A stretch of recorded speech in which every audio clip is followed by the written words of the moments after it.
Welcome to Pediatric Pioneers, a MedBridge podcast where we conquer challenging topics for the pediatric therapist through conversations with pioneers who have blazed new trails in our practice. Our aim is to deliver actionable takeaways for practitioners like you. To receive continuing education credit for this episode and access bonus resources, make sure you check out medbridge.com. Hello, I'm your host, Nicole Quint, and I'm an occupational therapist with over 20 years of experience in practice and academia, specializing in pediatric practice and the improvement of occupational participation and performance through my expertise on executive function, visual perception, social emotional learning, sleep, and sensory processing. It is my passion to support pediatric therapists like you so that you can best serve the families under your care with evidence-based practice solutions, easy to implement advocacy approaches, and new ways to lean into your skills within the challenging pediatric landscape. Today, I'm excited to be joined by Dr. Amy Coopersmith. She's an OTD, Master's of Education, and an OT, and she's an expert in the area of self-determination. We'll be diving deeper into this topic, including recent research and actionable takeaways that you can implement right away. Welcome, Dr. Coopersmith. It is such a pleasure to be here to talk about my favorite topic. And I want to congratulate you on being basically accepted into the roster of fellows. So congratulations. Thank you so much. Could you get us started by sharing a little bit more about yourself? Sure. So I began my journey into self-determination approximately 30 years ago, or actually even a little longer, when I was studying to be a teacher, because I worked for 10 years as a teacher in the schools. And I learned about how to encourage child-led learning. So I did that for about 10 years as a teacher with very specific techniques, having children fill out contracts and really decide for themselves what they wanted to work on. And so when I became an OT practitioner in the New York City schools, I just brought those same approaches with me, and I found that they worked beautifully. But then I noticed that other practitioners were not using these approaches. And so when I became a supervisor and eventually a lecturer and an adjunct professor, I started using these techniques across the board and found that they really made a huge difference in the lives of children. And for practitioners, it's so great when you see the students you're working with make such rapid progress. Yeah, so this is great. This is why you're interested in the self-determination and how you've built your passion in this area. So I'm curious about, you had said something about, the students really thinking about what they want to do and why they want to do it. And what happens when they don't get to do what they want to do, or they realize, I call it their occupational vision, their vision of themselves as an occupational being. What's the downfall of that? Right. So we're seeing, I would even call it an epidemic of learned helplessness. Okay. That is, in my opinion, the worst aspect of what happens when children don't have, as you described it, an occupational vision, when they start to believe that they have to do what everyone else tells them to do and that their own interests don't even count. And some of the children I've seen, it never would even occur to them to have their own goal because they spend most of their days just doing what everybody tells them to do. Right. So why do you think it's important for us to discuss this concept of learned helplessness? Well, we have the power to change this, and it's mostly in the hands of the adults. Many children are good advocates for themselves, and so they'll make their voices heard, but there are many children who don't. They're either shy or don't believe in themselves. This can happen after a while when a child has a disability, that they internalize this message that they're not as good as everybody else. And so they walk around thinking that they just have to follow what everybody else tells them to do because they're not good enough. And that is a very negative message. And we know from watching things like the Paralympics and examples of people who have a disability, but they have extreme success in their lives. So we want children to see that they have many possibilities and that whatever disability they've been told they have doesn't have to define their life. Mm-hmm. So, hearing this, it sounds to me like this might be born out of adults kind of thinking that they're the expert in these kids' lives and futures, right? And not maybe recognizing what the children are able to decide for themselves. Right. I think it's a combination. That is a big part of it. And especially when we see IEPs, usually the adults create the IEP. As a child gets older, when they're a teen, they're invited to contribute to it. But when they're younger, they're usually not even involved in that process. So someone else is creating all of that for them with the assumption that the adults are the experts. But there's another factor, and that is helping children. So a lot of it is done with the best of intentions that now that children are in general education settings, many of these children a generation or two ago would have been either in a separate school or a separate classroom, and they would not have been integrated and sitting alongside their general education peers. So now they are, which is fabulous. But what has also happened is now they sometimes assign a teacher's aide or a paraprofessional to work with that child in the classroom. Sometimes there are multiple adults in classrooms.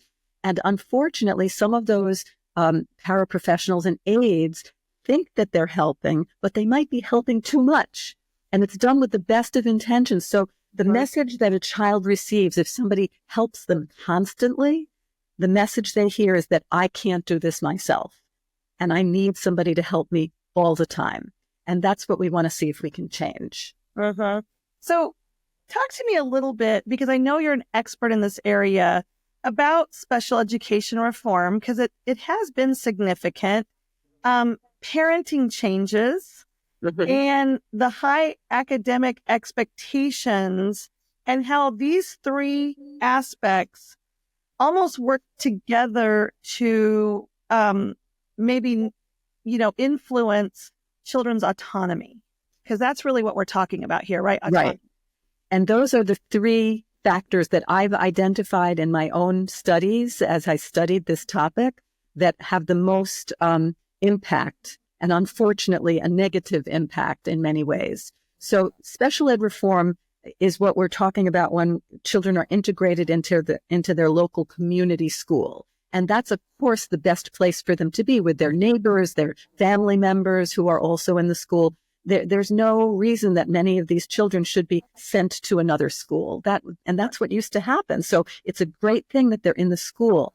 But one thing that has happened is, because of those academic pressures that you mentioned, that teachers and administrators are very concerned about those children keeping up with their classmates. So the way they keep up is they try to get children to hurry, because, the lessons go at lightning speed. If you've ever observed any of these classrooms, they're kind of going next, next, next, and they're on to the next topic. And a child who needs additional time to process and think things through, and maybe they might have some motor issues where it takes them longer to write and open their books. It's taking them a little longer. So what happens? The teacher's aide comes and opens their book for them, finds the book in the backpack, gets things out, gets all their tools out from the desk, maybe writes for them, sometimes even does the assignment for them to help them keep up. And so that is an extremely negative action, because the message the child receives is that I can't keep up on my own. Someone has to do this for me. So those are from the school aspect. But you also mentioned about parents. And from the parental perspective, again, we sometimes see too much help. Okay. Of course, we want to help children. We love children. They're our own children, our students, and we want to give them the best possible opportunities. But what can happen is parents are under so much pressure these days. Usually there's either a single parent household, or if there's two parents, they're both working. There are other siblings. There are problems in life. And so it's very hard to say, I'm going to just take my time letting my child get dressed in the morning, even if it takes an hour. Like, we don't have time for that. We have to get ready for the day and kind of hurry things along. So for kids who are able to move quickly, that works great. But for children who it might take a little longer, we need to actually purposefully build in times to let them problem solve, let them make decisions, maybe let them struggle a little bit and figure things out for themselves rather than just trying to do it for them. And that's what happens a lot of times in the morning when we're getting ready for school. Instead of saying, let's look out the window and see what the weather looks like so we can decide what you need to wear today. What do you think you need to wear? Should we wear winter boots or sandals? Do we need a sweater or a tank top? And let the child decide. But when we're in a rush and we've got 5 minutes before we got to get out the door, we don't have time for that. So maybe we can do that on the weekend or at another time when there's less time pressure. Right. Yeah, it makes me think about, obviously time is really the limiting factor here, or the pressure of time. We never have enough of it. We're always in a rush. We start checking things off a list. But it sounds to me like you're saying really giving that gift of decision-making, of problem solving, of anticipatory problem solving. Those are the things that build to confidence, self-esteem, and really functional outcomes. I'm fast forwarding to somebody working at a job, and if they're waiting for someone to find the screen for them or turn the page, that's not going to work out very well, or even in college, right? And we're wanting these kids to move forward. So thank you for bringing that to our attention.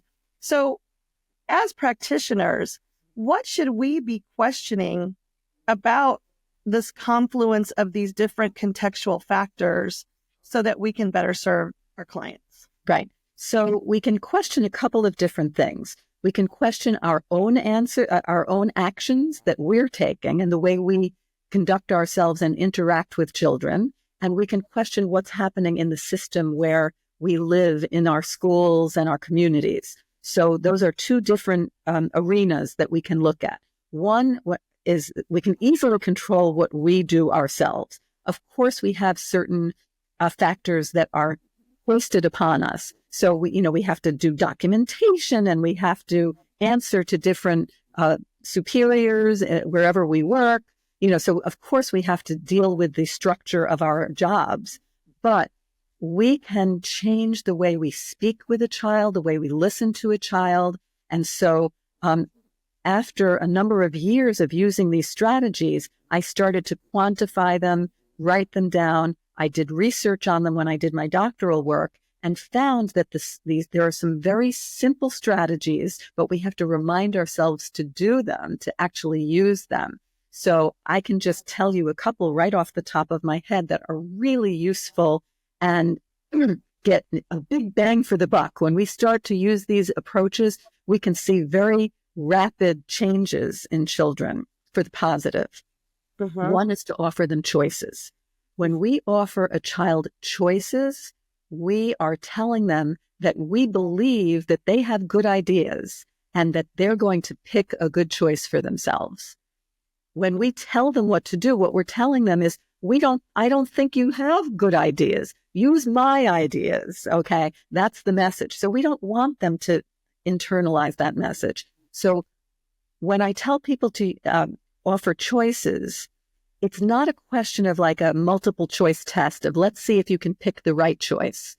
It's all the choices are good and pick the one that is most meaningful for you right now. That's the choice that we want them to think about. So for example, if they're picking out their clothes for the day, they've figured out that it's cold out and they're going to need to wear something warm. So we can let them pick, is it going to be a sweater, a jacket, a turtleneck, whatever it might be, and let them pick from those three positive choices. Mm-hmm. And then when they pick it, we can say, terrific, that's a great selection. Right. And when I hear meaning, I automatically think now we're really making it occupation based, right? So because it's ADLs, mm-hmm. This is what we do as OTs, working on dressing is one thing, but having them choose what they're going to wear as they get dressed is really layering that meaning on there and really ensuring that we are considering occupation from their perspective, right. Which I love. So when I talk about all these different aspects of self-determination and choice making, I think it's important to separate out if a child, because I know I used to see this all the time in my sessions. A child could do something with me in my OT area, wherever I was, and then they go back to class and they can't do it. Or they go home and they can't do it. So when a child is addressing some of these other aspects, they're going to figure out how to do it because it's important to them. So if a child is able to put on a shirt when they're with you, but then somehow when they're home or they're in the classroom and they want to put on their sweater over their other shirt and they can't do it, there's other factors at play. It means that it has nothing to do with their physical ability to put on the shirt. Right. It's because there's something else that's interfering. So sometimes the interference can be that they don't have confidence, that maybe they don't want to put the shirt on. Maybe they haven't figured out how to solve a problem. Maybe the shirt is too tight and they can't figure out how to position it so that they can get it on. So we need to think about letting them look at the bigger picture of decision-making, choice-making, getting ready to learn, building their confidence, that sort of thing. Right. And I love this idea that, if we're part of the problem, we're going to reflect here a little bit that we are. The great thing is we can be part of the solution, which is really what's key. So what does the recent research tell us about learned helplessness and self-determination? And, really we're talking about self-determination and how we build it, but we're also saying we want to really try to ward off learned helplessness. Right. So what does the research say? And can you give us some of the highlights of the most recent research on these topics? Sure. So learned helplessness was first studied by Martin Seligman, who it was a good 50 plus years ago that he first did studies on animals, actually, and found that when animals were not given opportunities to do things, that let's say they were constrained in a pen, and then you took the pen away, they never left that area, even though they could easily walk away. They were not given those choices, and they weren't given those opportunities. So then after a while, they said, I wonder if this could apply to humans. And they started studying it in humans, and they found the same type of results, that when humans were not given these opportunities, they stopped trying. And so the research has borne this out over all these years, and it continues. There's a lot of research that goes on in other fields, but I think it's something that we need to really focus on in the occupational therapy field even more. So I'm conducting additional studies. I have 2 more in the works right now to make sure that we are really looking at this from an occupation perspective, so that we can make our own unique contribution here. And so some of the recent research is saying that we need to address the helicopter parenting. We need to address something called lawnmower parenting, where we sometimes see parents and caregivers trying to clear the way so that a child has no obstacles and barriers so they can easily do something. And that's a wonderful idea. But if that's always how it happens, then a child's never going to know what to do when there's a barrier. They're going to say, wait, somebody's got to clear that for me. I can't do it myself. Well, how is it different than helicopter parenting? Helicopter parenting tends to be more hovering and making sure that children are doing everything that they're supposed to be doing. So that, and there's a protective factor there. Lawnmower parenting, that's a term I recently heard. And my understanding is that it's more that you're trying to speed the child on their journey so that they don't have any interference. But they're both negative factors. If you do a little bit, we all do it a little bit. I mean, that's fine. We don't want to purposefully be throwing obstacles in the way of our children. We want to make their path easy and enjoyable. But if we make it too easy by taking away every opportunity to problem solve and figure things out on their own, then we're doing them a disservice, because that's not the reality of life. Right. And it's really limiting executive function, building those really, difficult executive function skills that we need to have to be successful in day-to-day basically challenges. They compare that to being an air traffic controller, which is kind of handling all this incoming information and these challenges that come our way. So we need to build that. So again, I said that we are part of the solution, but it's a tricky situation to talk to parents and say, hey, you're a helicopter parent, or hey, Right. you're a lawnmower parent. We wouldn't obviously do that. Right. But what can we do, or a paraprofessional or a teacher who are all feeling burdened by temporal context limitation, right? So what can we do as therapists to address that? Right. So some of what I recommend is actually having physical tools such as charts, different things that, goal cards and charts, choice boards, things that are physical, so that instead of a parent or teacher or anybody who is working with a child, instead of them having to remember everything that they're supposed to do, have it on paper and make it so that they introduce something to a child and it's all going to be laid out for them there, so that it takes the burden off of them to have to remember all this stuff. And then we let children use those forms. Now, I'll just give you an example. There are quite a number of classrooms in the New York City schools where they have a goal wall. So on the wall, you see the children have posted their goal on a card that they created, and the goal card or chart has the goal that they picked for themselves. And then it has all the steps along the way that they have identified that they need to work on. And then it has the dates when they're planning to do all those practice sessions. And then there's a little spot for them to fill in how did things go today. And there's going to be either a check mark or a star or a smiley face for each time they've been able to accomplish that short-term goal. The teacher or parent doesn't really have to do very much, because once that's on paper, there it is. And the child looks at it and says, okay, this is what I need to be doing. So when you go into those types of classrooms, the teacher or a therapy practitioner doesn't have to do very much, because in my experience, the child comes right into, even in their wheelchair, they go right up to the wall, find their chart or card, go right to the table where they're going to be working, and they start working on it because they already picked what they need to do, why they're doing it. They're excited about it. They're motivated because they selected it for themselves. So that's the type of thing we need to introduce to parents and teachers, so that we're not giving them more work. Parents and teachers do not need more work. They've got enough, and they have too much in some people's opinion. So what we want to do is relieve them of that. And what better way to do that than to let the children lead their sessions? So what I just described was one way to have a child lead their session. And I've seen children who, I'll give you an example. Every time children would come into my session when I was in the schools, I was a clinician in the New York City schools, and they would come in and there was a little dry erase board, and I would have them write down 3 things they planned to do that day. And it was during our session, it was called Today's Plan.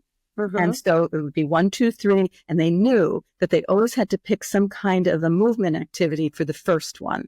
So I let them pick whatever they wanted. They could do a dance, they could bounce on a therapy ball, whatever they wanted, but it was supposed to be something physical. The second one was the goal that they chose to work on that day. And the third one was an activity that they were going to enjoy at the ending of their session. So they knew that that was how it worked. And they would come in every day and fill it out. And then one day, one of my students came in and the phone rang in my area. And so I went to answer the phone. And when I hung up, out of habit, I went and got an activity and put it on the table. And the student said to me, Miss Coopersmith, I didn't do today's plan yet. And I was thrilled when I heard that, because what that told me is that student internalized that he was in charge of his session. And so that's what we want to see. I didn't even really need to tell him. He knew what he needed to do. Right. That's empowering. And it reminds me, when I wasn't in the school system, I was in a clinic situation. I used to do the same kind of thing, but sometimes I would give them criteria they had to meet, but then they had to devise an activity around it. And then if it didn't work out, it was like, how can we improve this? And there's so many ways to do it. And I think back when people say, well, we're doing therapists, we're not talking therapists. So if we're telling people what to do. We're telling parents or we're telling teachers what to do. We're not doing therapists, right? So what you're talking about is creating systems of doing that empower everyone involved, which I love. And it's a lot more fun to create those systems, I think, than giving advice. Right. Right? So I know from ourselves as adults, we don't like taking advice from people. And children get advice all day long. Everybody's always telling them what to do. And so after a while, sometimes, my father used to shut off his hearing aids because he didn't want to hear my mother telling him what to do. I think children are the same way. They get a little fed up with constantly being corrected and instructed. They want to have something that they can offer. Yeah. And we're offering solutions to the professionals that work with them as well as the parents. So, we're talking about self-determination here and building it. And you kind of talked a little bit about, using the goal cards, choice board, self-monitoring in a session in like school-based. Could you give us an example in maybe more of a clinical or home-based setting? Sure. How you do that? Sure. So all of these strategies can be used in pretty much any setting, and they actually can be used with any age. I've spoken with people who said they've used it with college age students, with adults, because when you're offering choices and the opportunity to come up with your own ideas, who doesn't like that? I mean, you could be any age. And so it's very empowering for everyone. And so one example of a strategy that I think works great, and it's a very self-determined strategy, is to set up a calming corner. And so we know so many of the children that we work with have issues with either they're regulating their energy, either they're way too hyperactive or they're exhausted and tired. And so they have to get to that just right place to do their work, to do their chores, whatever is expected of them. And so sometimes we see children come home after school and maybe they've been forced to sit too much all day in the classroom, whatever it is, and they're running around and tearing through the house, and the parent says, I don't know what to do with them. They won't sit down and do their homework, things like that. So I've had the experience of setting up a calming corner with them. And of course, it is a child-led approach, and it's just a little corner of the room where the child is going to decide what they need to do to help get themselves to that just right place. And of course, it takes a little education. They have to kind of understand how to do that, what that means. So very often what I'll do is I'm combining a few different strategies here, show a little video or do a little role play with puppets and let them see someone who's struggling with this and then come up with solutions. But the child comes up with the solutions. So in the example of a calming corner, it's a very comfy little place, either in the child's room or in a corner of anywhere that they live. It could be in a clinic. You could have a calming corner. It can be in a classroom. And basically what it is a place that has a comfortable place to go for a couple of minutes. And then in there, the child has a moment or two to think about what's going on with me. Am I upset? Do I have too much energy? Did something happen that's bothering me? Is the room too noisy? What's going on? And then there are a whole array of different choices that they've selected for the calming corner. It's kind of like a menu, and they're going to pick, okay, I feel like doing some meditative coloring now, or I want to listen to some soft music. And they can do that for maybe 2 minutes or 3 minutes to get themselves to that just right place. And then they resume the activity again that they are expected to do. Homework, or like you said, in a clinic, maybe they're supposed to go do some exercises. But if you've ever tried to get a child to do exercises when they're in the middle of a meltdown and they're screaming, there's like no point in even trying at that moment because they're not receptive to try. So that's what the calming corner is about. So it's teaching a child to recognize when they're not doing well, when something's bothering them, and then to go to that area, or it can just even be a little break box or calming box with strategies, and they can select the activity that's going to help them feel better in that moment. And that can be done anywhere. Right. So you're working on the self-regulation, you're working on self-awareness, a lot of the social emotional learning kind of components, as well as even if they're having some sensory needs, they start to learn how to regulate themselves. And hopefully that would carry over into other situations and environments. Right. And the difference is the difference is you can, visualize this going into a session and seeing a child who looks like they're starting to get upset and saying, let's try this. And now let's do this and try this other thing. And we're generating it all. Right. Rather than saying, here's this box with all these strategies that you told me you like.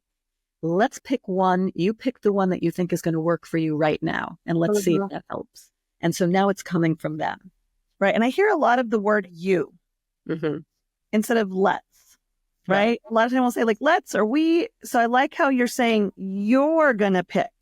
Right. You chose this. You said that this was something that you wanted to do. This is your the 3 goals that you're creating. And I like that. Maybe we don't use the word you enough, right? Right. And, with that goal card where I was talking about the goal cards or charts that are on the wall, when a child goes off task in the middle of a session, which we know happens all the time, we get off task too. Everybody gets off task from time to time. Right. And then we try and prompt them to say, let's get back to what we're doing. Instead of that, we don't have to do that now. We say, let's take a look at your goal card and see what it says on there. Oh, look at that. It says that you're going to practice X, Y, Z. Is that what is happening right now? So let's get back to what you chose that's on your goal card. So now we're not telling them, let's get back to work. We're not saying that. We're saying, let's get back to what you chose to do. Decision making instead of directing. Right. Is really what this is. So I'm going to ask you the question that I get a lot is, you're talking about kids that have cognitive ability or communication abilities to handle that level of decision making, that strategy. Right. What do we do for the kids that have much more, maybe higher cognitive involvement? They have more challenges with communication, maybe more severe behaviors. I don't want to leave these folks out. So how can we help with self-determination for some of the kids that I think it might be easier to overlook their capacity for self-determination? 100%. And that's, to me, heartbreaking when I see that, because, what is the purpose of living if we can't ever do the things that bring us joy and satisfaction? So we want to make sure that every child has those opportunities. And to me, the prime example of that is my hero, Ruth Senkowitz Mercer. And I know I've spoken with you about her, and I just can't even, every time I even say her name, I get chills, because her life story is the epitome of first learned helplessness and then transitioning to self-determination. She turned her whole life around. So basically what happened with Ruth, she was born in, I think it was the year 1950. And she was a typical infant. And at about 5 weeks of age, she developed encephalitis with a very high fever. And after she recovered from that, everybody thought, okay, we're back to normal. But her parents started to notice that things didn't seem right. And they would bring her to the doctor, and the doctor would say, oh, you're worrying too much. But sure enough, after time, they started to see she wasn't able to meet any milestones. She wasn't able to speak. She couldn't do so many of the things that we expect. She couldn't ambulate. There was just a big gap there. So they tried to get it. This was in the 1950s. There were very few professionals who could help with this type of thing at that point. And they did what they could. They brought in whoever they thought could help. And eventually they put her in an institution. It was a state institution in New Jersey. And she laid there in a bed for 20 plus years. And no one spoke to her. All they did was clean her, feed her, and reposition her for 20 years. And she had cerebral palsy, but it wasn't something she was born with. It happened after, a couple of after, she was born. And so what happened was one day, an aide in that facility heard her laugh at someone's joke. And so that was the turning point for her entire life. When that aide heard her laugh, they immediately went to the administration and said, she laughed at someone's joke. That means she's thinking, and someone needs to go see if she needs to communicate. Well, thank goodness that aide did that, because I would not be here telling you this story if that hadn't happened. Right. What happened was they brought in a therapist. There were no OT practitioners in that facility. So they brought in, I believe it was a physical therapist. Oh, cool. And because it was in the 1960s, I guess, or maybe early 70s. So they brought this person in, and he just had a giant cardboard oak tag, poster, and it had all the letters of the alphabet. And she would spell out her messages by eye gaze. Mm-hmm. And fast forward, she became a New York Times best-selling author. This is her book. It's called I Raise My Eyes to Say Yes. And after she was able to express herself, she became a disability rights advocate. She got married. She lived out. She was able to leave the facility and live independently with supports. They had an aide who lived in the house with them, her and her husband. And so it completely changed her life. She got awards at the Kennedy Center. So she lived a very successful life, transitioning from complete learned helplessness where everybody told her you can't do anything to being a completely independent person, even though she needed those supports, but she was able to express who she was as a human being. And so I just can't say enough about this story. It's the most dramatic kind of comparison of learned helplessness versus autonomy and self-determination. Right. And it's really tapping into a strengths-based approach and what is meaningful to them, which I love. Right. I want to circle back because we talked a little bit about those three ingredients, right? The parental elements, and we talked a little bit about the different types of parenting. And then we also I had said something about reform in special education.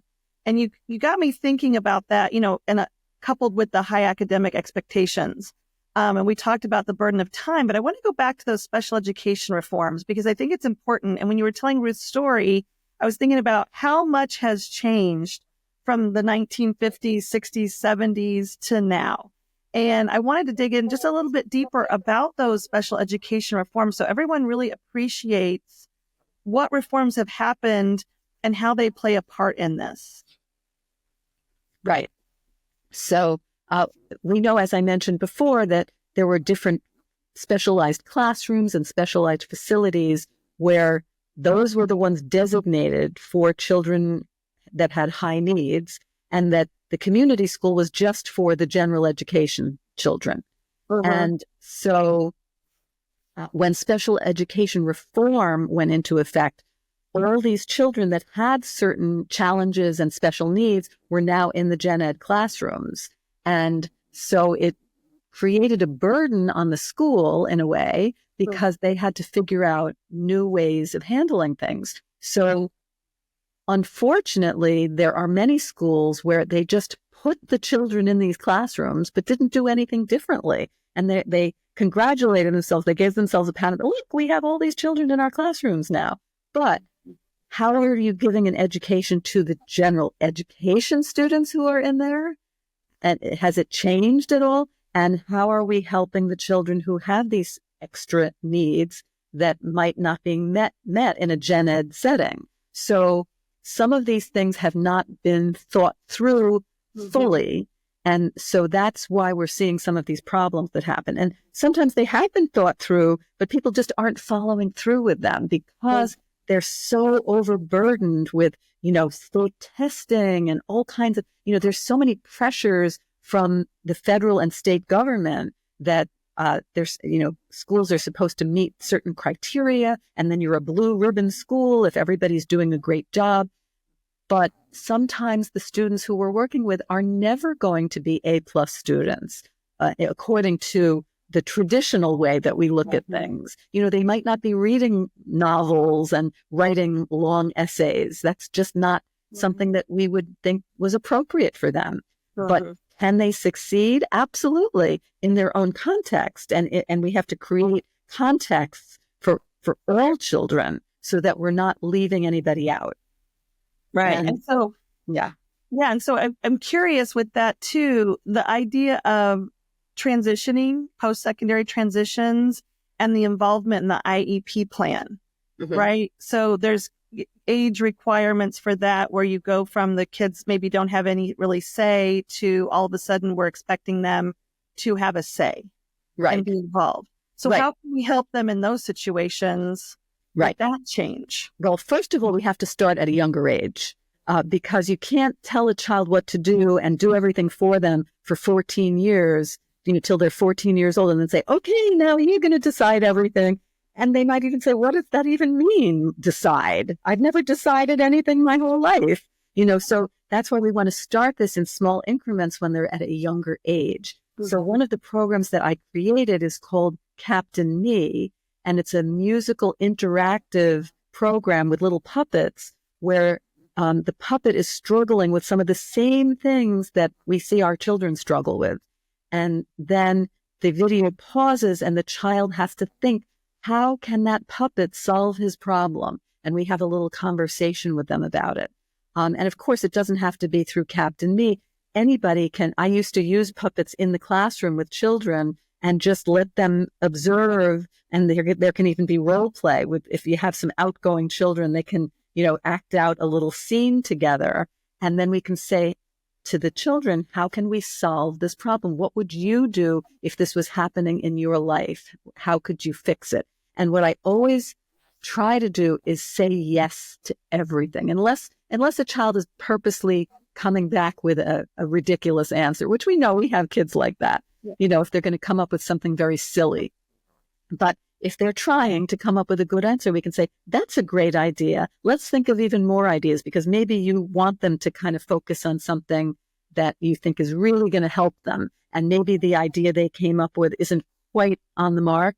So let them keep talking, let them keep generating. And I love the phrase, tell me more, because when we ask a child a question, which that's one of the strategies that we try to use, is asking children lots of questions. And they're open-ended questions. What do you think might help you reach your goal today? How did things go when you tried this? Is there something we might want to try that you think might work better? So you're asking them these questions, and then they might give you a short answer, and you can say, tell me more about that. When you use the phrase, tell me more, to me, what that says is, I think you have some really valuable ideas inside here, and I want to hear them. So share with me all your most brilliant ideas. And that is giving a child a sense that they're important and that they matter. And so it's much more than just asking a question or saying, tell me more. It's saying, tell me more because I believe in you. That's what that says to me. I think about our kids and our adolescents who use augmentative communication tools. Mm-hmm. And I bet they don't hear tell me more very often. Right. And I really think that that's great advice that we could all do when we're, having a conversation with someone who uses an adapted way to communicate, is tell me more. I mean, what a great gift, right? I love that. Right. And just to throw in also there is that one of the keys to that is to give them time to answer. Right. If we rush them through the answer, we are taking away an opportunity for them to self-teach. They're teaching themselves as they respond. So we want to make sure that we give them enough time to think things through, offer some ideas, come up with new ideas. We don't want to rush them through that process. Yeah, the gift is asking them to tell more, but giving them the time and really being interested in what they have to say. Exactly. And I love that idea of self-teaching. That's fantastic. So what are some other questions that we could ask children that would be helpful? Well, I think one of the things is to find out what matters to them, because very often we're just layering on everything that matters to us. They've got to learn math, and they've got to get, their books packed up, and they have to, all the list of all the things they have to do. And that's what matters to us. But what matters to them? So there's a student who about 6 months ago reached out to me. He was my student 15 years ago when he was 5 years old. And he reached out to me on Facebook to ask if I would be his Facebook friend. And I thought, nobody ever asked me that before. One of my students wants to be my Facebook friend.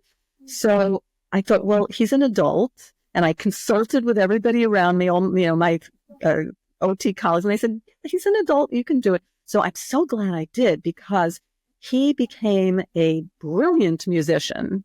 He was a child who had a lot of, interfering factors when he was young. He had ADHD. He really was struggling in school.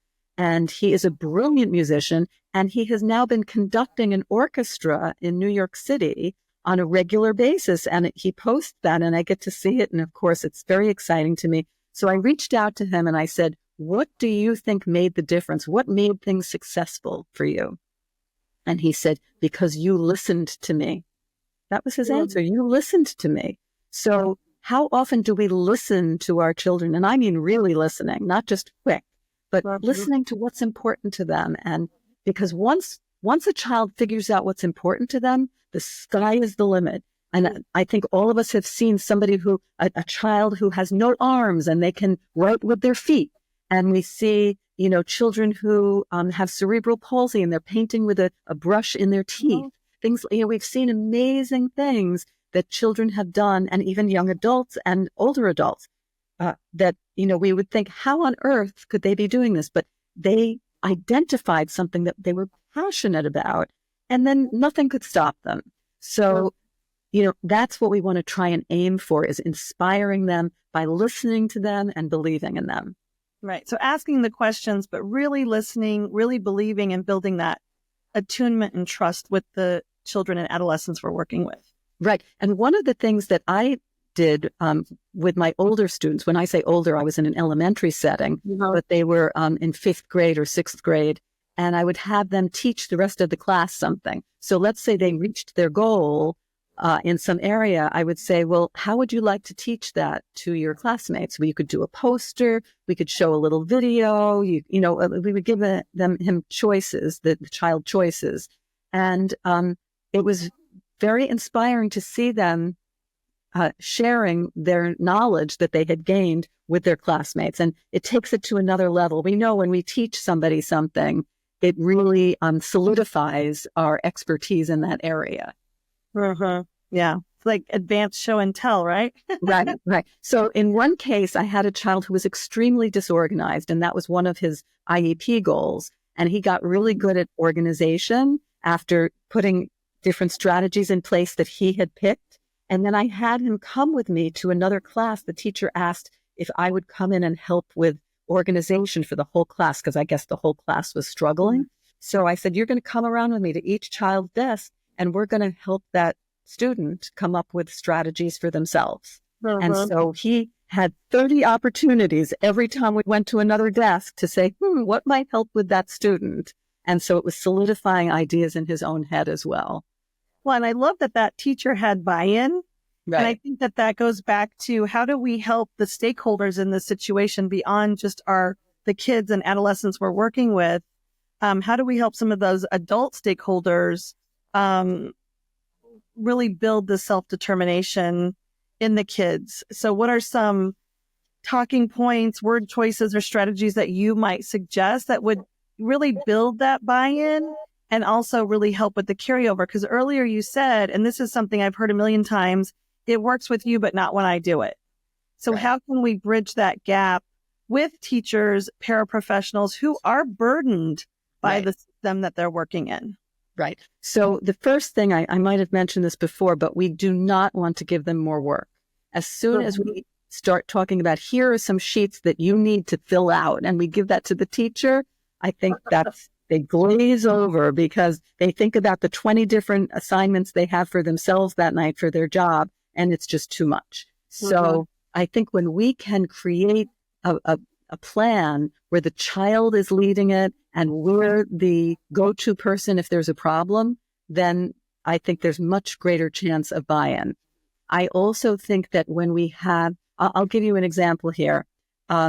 There's a fellow OT practitioner who I know in the New York City schools, and he brought some of these lessons into his classroom, where he was showing videos and doing puppets, and then having the children, kind of listen to the puppet role play and offer ideas. And so he did that in one classroom where he had several students on his caseload. And another teacher happened to come in and see this going on and said, why are you doing this in here and you're not doing it in my classroom? He said, well, I can do it there too. And now the whole school is doing it. So once they see it, so I think the best piece of advice I would give for something like that is find one person in that school who believes in you, like you talked about the buy-in. Find that one person, that teacher or administrator, but it's great if it's a teacher, because then you can actually go into the classroom with them and maybe co-teach a little bit, share some ideas, present something for 5 minutes that the kids can try, whatever it is. And then once they see it's working, they start talking to other people, and like a common corner. I've had where I set up a common corner in a classroom and gave some lessons to the whole class. I never give lessons to one child. If you're setting up a common corner in a classroom, all the children get the lessons together and they learn how to recognize, am I feeling okay or is something not quite right? And they learn to recognize their own signs of when they're not feeling ready to learn. And so we had this happen where there was a child who was having major meltdowns. He was screaming at the top of his lungs maybe 20 times a day. And it had happened all the way from preschool. So it had been going on for quite a while. And he was now in 2nd grade. And so I said, so they wanted to know if he could get occupational therapy at home. And I said, I have no problem with him getting occupational therapy at home, but that's not going to fix this because it's happening at school. So let's set up a common corner and we're going to teach everyone in the class how to use this common corner. And so, there's a whole system that goes with it where they recognize that they need it. They ask permission. They go to the common corner. And a long story short is that within several months, instead of 20 meltdowns a day, he was having maybe 2 meltdowns a day, which was a tremendous difference. And by the next year, he was having no meltdowns at all. So here's what happened. All the other teachers started seeing how well this was working. And pretty soon the whole school had common corners because it starts to spread. Okay, so that's what I think helps the most when you have reluctant stakeholders is to have one example where it works. And it takes time. It's not going to happen quickly, but at least we're heading in the right direction. And we can, have this one model, this role model of a situation that's working. And then we can try to replicate that throughout school. Right. And I think I could see that translating in the home. You could have a calming area in the home and the kid could actually even help siblings or their parents learn how to use it as well. And now you have a little bit more of a family buy-in and opportunity as well. And I think it's interesting there too, where you're hearing the school kind of say, well, maybe they just need outpatient OT because it's a kid problem, instead of appreciating the environmental influence in that and the contextual influence. So again, I think it always goes back to education too, and those opportunities to educate on what is self-determination, why this is important. But I think one of the sticking points that I run into is people confuse self-advocacy for self-determination. Can you clarify those two for us? Sure. So self-advocacy is certainly important, but self-determination is a big umbrella, and self-advocacy is just one piece under that umbrella. So you have all these different components of, self-awareness and ability to solve problems. The list goes on and on of, understanding how to make decisions, understanding how to recognize your own body signals, that whole interoception piece. All of these feed into self-determination. So the overarching themes in self-determination are autonomy, competence, and relatedness. And Richard Ryan, who is the father of modern day self-determination, because before Richard Ryan, when you talked about self-determination, it was about nations, like my politics, or that I believe, it was more of a political thing. When Richard Ryan came along, he said it's an individual thing. It's not about a country. It's about each person, and that each person needs to feel that they have autonomy, that they are competent. They need to perceive their own competence, and they need to feel that they can relate to other people. And if you have those three things working in your life, you're going to feel pretty good about your life. When those things are not working well, you are not going to be a happy camper, because it means that you don't believe that you're competent. I had a child who used to say, I would praise him and I'd say, "You did such a great job on this project today." He said, "No, I didn't. I'm the garbage boy." That's what he would tell me. And I would say, "The garbage boy? Like, where did that come from?" He said, "That's what my parents call me." So it was heartbreaking. So it's about, changing that he was not a self-determined child. He was somebody who didn't believe in himself. And so, we worked very hard to promote more positive self, understanding. So you have the perceived competence, which is more important than the actual competence. If you believe that you're competent, that's more important, because it means you're going to be willing to try new things. And then autonomy, to feel that your ideas matter and that you can do things on your own. You have that capability. And then relatedness, that you can have relationships with other people. And when you don't have those things, that is the doorway to learned helplessness, where you're not able to do any of these things. So on that note, we've had a lot of information. I want to really hit our maximum impact with all this information. And I love that, kind of clarification there about self-determination.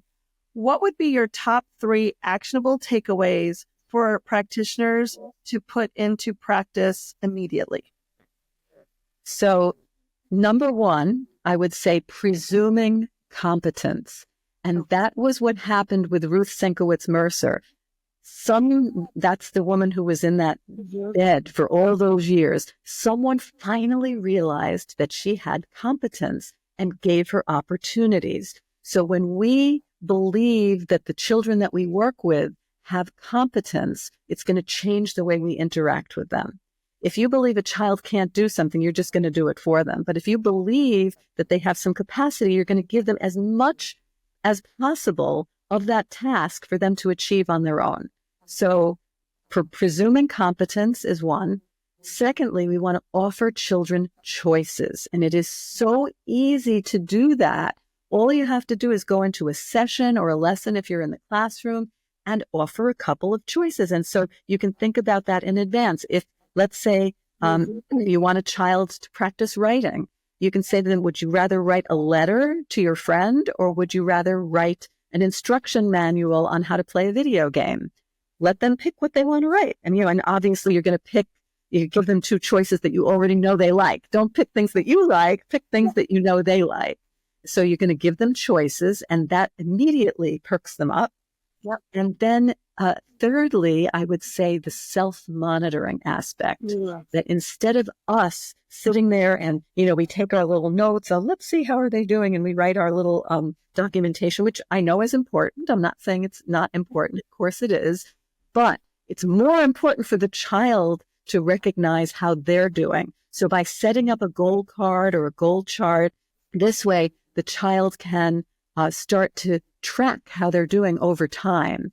And anytime you're about to select some kind of program, like a handwriting program or a self-regulation program, look at whether there's an opportunity for the child to participate in choice-making, decision-making, writing, analyzing their own performance. Because once that happens, it increases self-awareness dramatically, and you're going to see a lot more progress. And plus, if it's focused on something that the child already has identified that they want to do, then it's a win-win. So the self-monitoring is about a goal that they have chosen.